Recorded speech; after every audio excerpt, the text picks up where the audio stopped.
Hello. Welcome to Anglais the Easy Way. This is Richard Watson. Today, I'd like to talk to you about a particular book, but in a larger sense about the work of a writer. The writer is called Joseph Campbell, and the book is called The Power of Myth. But he has other books on the same subject, and some of them are more detailed. Go and have a look at this guy. He's kind of amazing.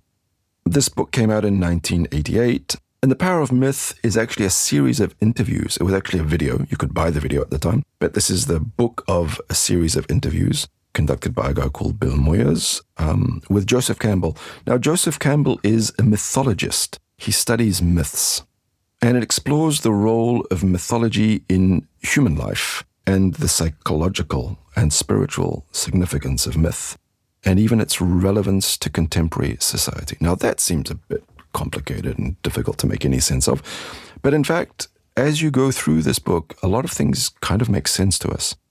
Campbell says that myths aren't just primitive stories, but they're actually powerful narratives that provide us with meaning and guidance and a sense of connection to something larger than ourselves. He also says that myths all around the world often follow the same kind of structure. And we're going to talk about one of those today, but there are plenty of other ones that he talks about. So I'm going to quickly run through some of the things he deals with, and then we'll take one, the hero's journey, and we'll look at it in a bit more detail. So some of the key ideas. He talks about the function of myths, saying that myths aren't just stories, they're frameworks, and frameworks that provide meaning and order and a sense of purpose in a chaotic world, a world of chaos. They help us to understand our place as humans in this chaotic world. He suggests that myths reflect and address universal human psychological needs and desires. That's why he says it's the same kind of myths all around the world, because people are people. He talks about the importance of rituals, which are symbolic actions that reinforce myths and create a sense of community. Again, anybody who has any religious experience will know what I'm talking about. But it can also be other things like going to a sports game or any other kind of communal activity. He talks about archetypes, universal recurring patterns of behavior, imagery, and symbolism found in myths and dreams. Yeah, you can actually do this as a job. Imagine that. Anyway, he basically says that archetypes represent fundamental aspects of human nature and experience. Again, they're shared because people are people all around the world. Here's a common theme of finding your bliss. He talks about this quite a lot. Bliss is great happiness, finding your bliss. In other works by other ancient scholars, you can hear follow your bliss. It means what makes you happy will lead you somewhere. So he encourages people to follow their passions and pursue activities that bring them joy and fulfillment. Again, joy, fulfillment, and bliss are not very common words in the modern world. In the modern corporate world where we work and we do mundane things like cleaning your house and doing the shopping, but they're a fundamental part of human nature, and maybe we should pay more attention to them. And maybe we do tend to concentrate on things that bring us joy without really recognizing it. Anyway, let's get to the hero's journey. This is a good example of what he's talking about. The hero's journey is a universal pattern of adventure and transformation that's found in myths across many different cultures. Basically, if I summarize it in one sentence, a hero could be a man, could be a woman, probably could be another animal even nowadays, leaves the ordinary world, faces challenge, and returns with new knowledge or new power. Simple as that, the hero's journey. You leave your normal world, you face challenges, you overcome them, you beat them, and you return home with new knowledge or power. It's a book from 1988. He talks about Star Wars, the original Star Wars film. A lot of people can remember the original Star Wars film as made with models and a little bit old-fashioned the way it was filmed in some ways, but he looks at it as a myth. And he says that the original Star Wars follows the hero's journey almost perfectly. Probably enough that it's actually based on it consciously, perhaps. So, for example, the ordinary world, the first step. So Luke Skywalker is a young farm boy living a mundane life on a desert planet, yearning for adventure or dreaming of adventure beyond his limited horizons. He works on the farm of his uncle and aunt who produce, I think, moisture. So the next step on the hero's journey is the call to adventure. In this case, Luke intercepts a holographic message from Princess Leia, accidentally, the leader of the Rebel Alliance who's asking for help.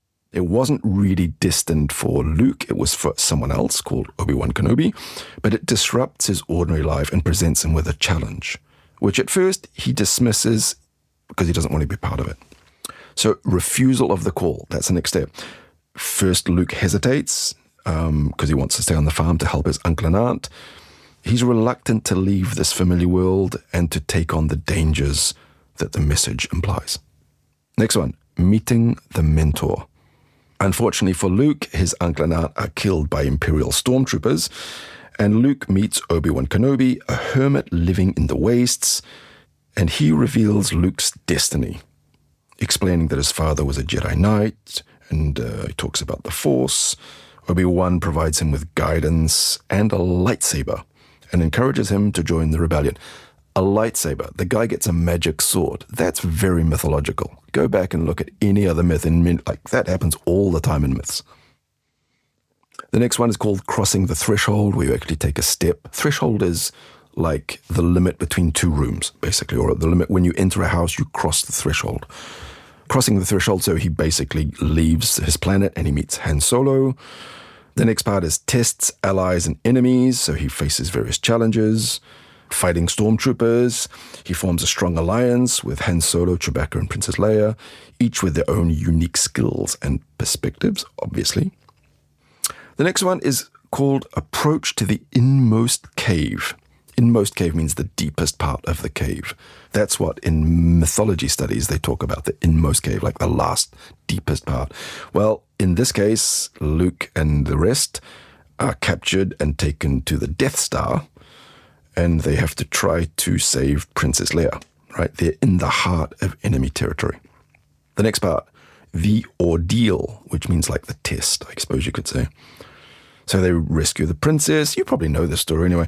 But then they're confronted by Darth Vader. Now be careful, French people call him Dark Vader. It's not dark, it's Darth Vader. Obi-Wan Kenobi sacrifices himself to allow them to escape. This is a moment of profound loss for Luke because his mentor is gone and he has to step up, etc., etc. And then the next one is called Seizing the Sword, or the reward. Seizing the sword means taking up the sword. He escapes the Death Star, gains valuable knowledge about the Empire's vulnerabilities, including a design flaw that could destroy the massive battle station. Nearly finished, don't worry. The road back. The road back means getting back home. So Luke joins the Rebel Alliance, where they analyze the Death Star plans and they prepare for a final battle. The next one, it's called the Resurrection. During the climatic attack, Luke faces seemingly unsurmountable odds. What does that mean? It means he tries to do something that's almost impossible.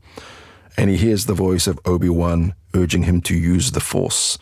Trusting his instincts and letting go of his reliance on technology, he uses the Force to guide his aim and fires the shot that destroys the Death Star.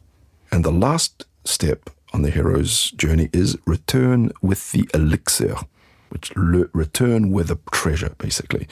So Luke returns to Rebel base, having gained new knowledge, skills, and a deeper understanding of his potential.